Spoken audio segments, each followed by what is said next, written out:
ગુજરાતમાં ચોમાસાની શરૂઆત થઈ ગઈ છે ત્યારે અમરેલી શહેરના ઢેબી ડેમ હજુ નવા નીરની આવક ન થતા ડેમ હજુ ખાલીખમ જોવા મળ્યો છે।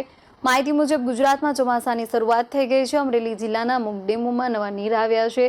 વાત કરીએ અમરેલી શહેરમાં આવેલા ઢેબી સિંચાઈ ડેમમાં હજુ નવા નીર આવ્યા નથી। ઉપરવાસમાં વરસાદ વરસ્યો છે પણ હજુ ઢેબી સિંચાઈ ડેમમાં નવા નીર આવ્યા નથી। ત્યારે હાલ ડેમમાં પાણીની સ્થિતિ 24 કલાકનો વરસાદમાં 0.0 મિલીમીટર નોંધાયો છે। કુલ વરસાદ 15 મિલીમીટર નોંધાયો છે। ગુજરાતમાં ચોમાસાની શરૂઆત થઈ ગઈ છે। હજુ અમરેલીમાં ઢેબી ડેમ ખાલીખમ થયો છે। સારો વરસાદ ન પડતા ડેમમાં નવા નીર આવ્યા નથી। આગામી સમયમાં અમરેલી શહેરને પાણીની તંગી પડે તો નવાય નહીં। હું એજી ગ્યાડા ઢેબી સિંચાઈ યોજનામાં મદદનીશ ઇજનેર તરીકે ફરજ બજાવું છું। હાલ ઢેબી સિંચાઈ યોજનામાં 1.5 ફૂટ જેટલું પાણી ભરેલ છે, જેની સંગ્રહ અત્યારે 35 MCFT જેટલો છે। ઢેબી સિંચાઈ યોજનાની કુલ સંગ્રહ શક્તિ 376 MCFT છે। આ ચોમાસા ચાલુ સિઝન દરમિયાન ઢેબી સિંચાઈ યોજનામાં 15 mm જેટલો વરસાદ પડેલ છે અને હાલ કોઈ નવા પાણીની આવક થયેલ નથી।